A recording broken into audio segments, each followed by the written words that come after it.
ابن عمر رضی اللہ تعالیٰ عنہما سے روایت ہے کہ انہوں نے نبی کریم صلی اللہ علیہ وآلہ وسلم سے بیان کیا اور فرمایا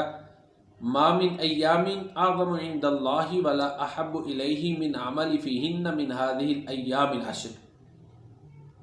عشرہ ذی الحجہ سے بڑھ کر کوئی دن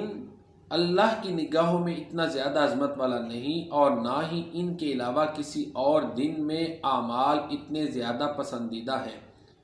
پھر آپ صلی اللہ علیہ وسلم نے فرمایا فَأَكْثِرُوا فِيهِنَّ مِنَ التَّهْلِيلِ وَالتَّكْبِيرِ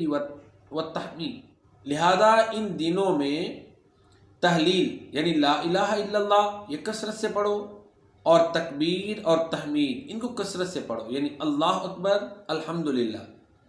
لا الہ الا اللہ اللہ اکبر اور الحمدللہ۔ آپ نے فرمایا ان کو ان دنوں میں کثرت سے پڑھو۔ یہ روایت مسند احمد میں موجود ہے۔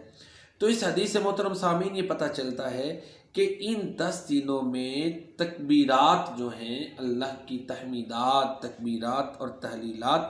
ان کا جو ہے نا وہ کثرت سے ورد کرنا چاہیے، ان کو پڑھنا چاہیے، اور اللہ کو یہ اعمال بڑے پیارے ہیں۔ اللہ تعالیٰ مجھے اور آپ کو اپنی رضا کے لیے یہ اعمال کرنے کی توفیق عطا فرمائے۔